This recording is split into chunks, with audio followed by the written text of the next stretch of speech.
ಮತ್ತೊಮ್ಮೆ ನಮಸ್ತೆ ಎಲ್ರಿಗೂ. ಕಳೆದ ವಿಡಿಯೋದಲ್ಲಿ ಏನ್ ನಿಲ್ಸಿದೀವಿ ಇನ್ಫಾರ್ಮೇಶನ್ಸ್ ಗಳನ್ನ ಅಲ್ಲಿಂದನೇ ಮುಂದೆ ಡಿಸ್ಕಸ್ ಮಾಡ್ಕೊಂಡು ಹೋಗೋಣ.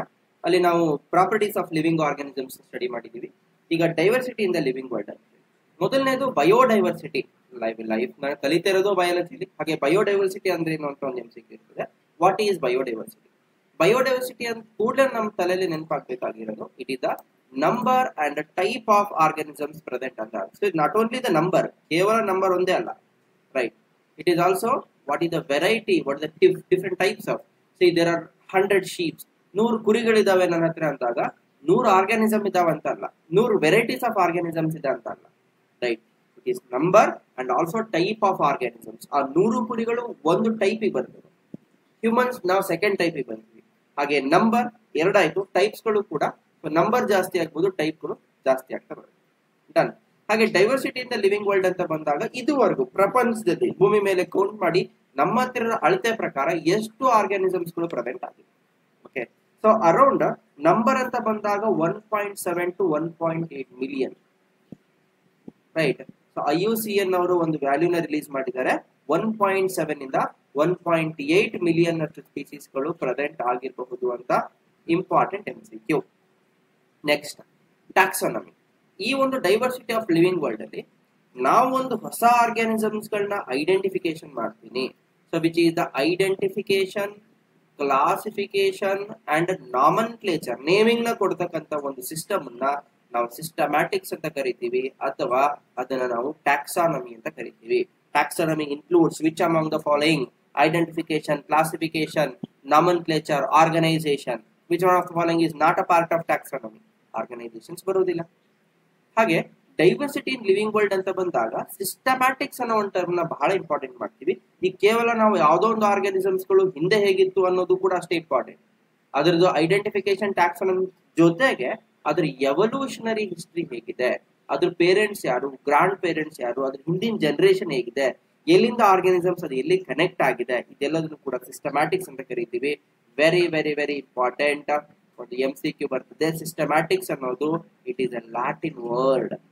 ಓಕೆ, ನೆಕ್ಸ್ಟ್, ಡೈವರ್ಸಿಟಿ ಇನ್ ಲಿವಿಂಗ್ ವರ್ಲ್ಡ್ ಅಂತ ಬಂದಾಗ ಪರ್ಟಿಕ್ಯುಲರ್ ಆಗಿ ನಾವು ಈ ಕ್ಲಾಸಿಫಿಕೇಶನ್ ರಿಲೇಟೆಡ್ ಆಗಿರೋ ಪ್ರತಿಯೊಂದು ಇನ್ಫಾರ್ಮೇಶನ್ಸ್ ಗಳನ್ನ ಎಲ್ಲದನ್ನು ಕೂಡ ಫಾದರ್ ಆಫ್ ಟ್ಯಾಕ್ಸಾನಮಿ ಅಂತ ಕರಿತೀವಿ. Who is the father of taxonomy? Is ನನ್ ಅದರ್ ದ್ಯಾನ್, ಈ ಎಲ್ಲ ಐಡೆಂಟಿಫಿಕೇಶನ್, ಕ್ಲಾಸಿಫಿಕೇಶನ್ ಮೇಲೆ ಡೀಟೇಲ್ಡ್ ಗಳನ್ನ ಸ್ಟಡಿ ಮಾಡಿರೋದು ಲಿನಿಯಸ್, ಕಾರೋಲಸ್ ಲಿನಿಯಸ್ ಅಂತ ಹೇಳೋ ಹೆಸರು. ಲಿನಿಯಸ್ ಒಂದು ಬುಕ್ ನ ರೆಡಿ ಮಾಡಿದ್ದಾನೆ. ಆ ಬುಕ್ ನ name Sistema nature. Sistema nature is the name of the book published by Carolus Linnaeus. Okay, so what is the basis of taxonomy? First, characterization of an organism. Okay, identification, classification and nomenclature. Istu ಏನು taxonomy basis ಆಗಿರುತ್ತೆ. Okay, so we will see one by one. Characterisation ಅಂದ್ರೇನು? ಒಂದು organisms cell ಎಷ್ಟಿದೆ, development process ಇದೆ, ecological informations ಏನಿದೆ, characterisation ಅಂತ ಕರಿತೀವಿ. Okay, identification ಅಂದ್ರೆ ಏನಪ್ಪ? ಒಂದು ಪರ್ಟಿಕ್ಯುಲರ್ ಆಗಿರೋ ಕರೆಕ್ಟ್ ಡಿಸ್ಕ್ರಿಪ್ಷನ್ ಆರ್ಗಾನಿಸಮ್ಸ್ ಕೊಟ್ಟು ಅದನ್ನ ನಾವು ಕಂಡುಹಿಡಿಯಲಿಕ್ಕೋಸ್ಕರ ಹೆಲ್ಪ್ ಮಾಡ್ಕೋತೀವಿ. ಅದನ್ನ ನಾವು identification we call it as. Classification ಅಂದ್ರೆ grouping of organisms into classify convenient categories. ನಮ್ಗೆ ಬೇಕಾಗಿರೋ ಒಂದು ಕನ್ವೀನಿಯಂಟ್ ಕ್ಯಾಟಗರೀಸ್ಗೋಸ್ಕರ ಕ್ಲಾಸಿಫೈ ಮಾಡ್ಕೋತೀವಿ. ನೆಕ್ಸ್ಟ್, ನಾಮನ್ಕ್ಲೇಚರ್ ಅಂದ್ರೆ ಏನಪ್ಪ? Naming of an organism. ನಮಗೆಲ್ಲರಿಗೂ ನಾಮಕರಣ ಮಾಡಿದಾರಲ್ಲ, ಆ ನಾಮಕರಣ ಪ್ರೊಸೆಸ್ ಯಾವುದೋ ಒಂದು ಅನ್ನೋನ್ ಆರ್ಗಾನಿಸಮ್ಸ್ ಕೂಡ we are today naming them, right? That process is called nomenclature. Standardizing the name of an organism is known as.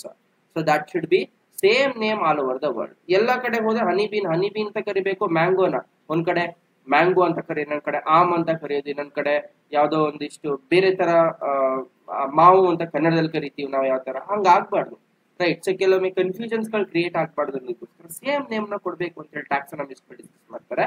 So scientific name of mango is Mangifera indica. Scientific name of honeybee is Apis indica. ಹಾಗೇನೆ divide ಮಾಡ್ತಾ ಬರ್ತಾರೆ. ಈ ಒಂದು particular system of naming ಏನಿದೆ ಇದನ್ನ ನಾವು ನಾಮನ್ಕ್ಲೇಚರ್ ಅಂತ ಕರಿತೀವಿ. ಇಲ್ಲಿ ನೋಡ್ಬೋದು ಮ್ಯಾಂಜಿಫೆರಾ ಇಂಡಿಕಾ ಅಂತ ನಾನು ಬರ್ದಾಗ ಈ ಮ್ಯಾಂಜಿಫೆರಾ ಅಂಡ್ ಇಂಡಿಕಾ ಎರಡು ಪದಗಳನ್ನ ಬರಿತಾ ಇದ್ದೀನಿ. ಹಾಗಾಗಿ ಇದನ್ನ ಬೈನಾಮಿಯಲ್ ನಾಮನ್ಕ್ಲೇಚರ್ ಅಂತ ಕರಿತೀವಿ. ಎಷ್ಟು ನೇಮ್ ಇದೆ? 2 ನೇಮ್ಸ್ ಇದೆ. So this is also proposed by Carolus Linnaeus. ಇಲ್ಲಿ ನಮಗೆ ಒಂದು MCQs ನ ಎಕ್ಸ್ಪೆಕ್ಟ್ ಮಾಡಬಹುದು. ರೈಟ್. ಈ ಒಂದು ಬೈನಾಮಿಯಲ್ ಸಿಸ್ಟಮ್ ಆಫ್ ನಾಮನ್ಕ್ಲೇಚರ್ ಅನ್ನ ಪ್ಲಾಂಟ್ಸಿಗೋಸ್ಕರ ಸೆಪರೇಟ್ ಒಂದು ಕಮಿಟಿ ಅದನ್ನ ಡೆವಲಪ್ ಮಾಡುತ್ತೆ. ಅನಿಮಲ್ಸ್ ಅಲ್ಲಿ ಸೆಪರೇಟ್ ಕಮಿಟಿ ಈ ನೇಮ್ ಅನ್ನ ಡಿಸೈಡ್ ಮಾಡ್ತೀವಿ. ಮೊದಲನೇದು international code of botanical nomenclature ICBN ಅಂತ ಕರಿತೀವಿ, important. Second one international code of zoological nomenclature, very very very very important abbreviation.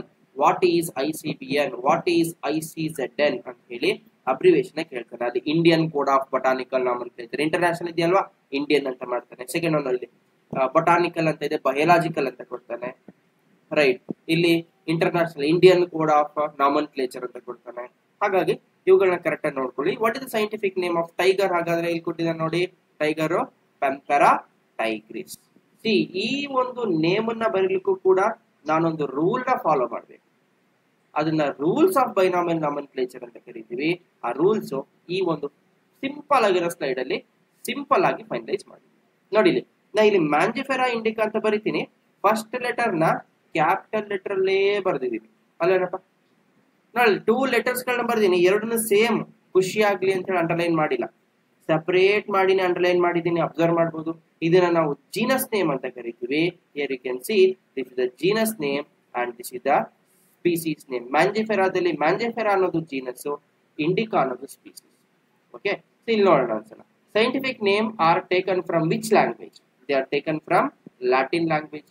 Okay, ಅಥವಾ ಇಟಾಲಿಕ್ಸ್ ಅಲ್ಲಿ ಬರಿಬೇಕು. ಕೈಯಲ್ಲಿ ಬರೆದಾಗ ಅವುಗಳನ್ನ ಅಂಡರ್ಲೈನ್ ಮಾಡಬೇಕು.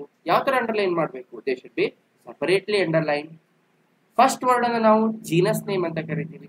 ಸೆಕೆಂಡ್ ವರ್ಡ್ ಅನ್ನ ನಾವು ಸ್ಪೀಸೀಸ್ ನೇಮ್. ಇಲ್ಲಿ ಮ್ಯಾಂಜಿಫೆರಾ ಜೀನಸ್, ಇಲ್ಲಿ ಹೋಮೋ ಜೀನಸ್. ಇಂಡಿಕಾ ಅನ್ನೋದು ಸ್ಪೀಸೀಸ್ ನೇಮ್, ಸೇಪಿಯನ್ಸ್ ಅನ್ನೋದು ಸ್ಪೀಸೀಸ್ ನೇಮ್ ಆಗ್ತದೆ ಅಲ್ವಾ. Last author name. ಈಗ ನಮ್ ಕರ್ಲಸ್ ಲಿನಿಯಸ್ ಇದನ್ನ ಕಂಡುಹಿಡಿದ್ರು, ಅವನಿಗೆ ಬೇಜಾರಾಗಬಾರ್ದು ಅಲ್ವಾ.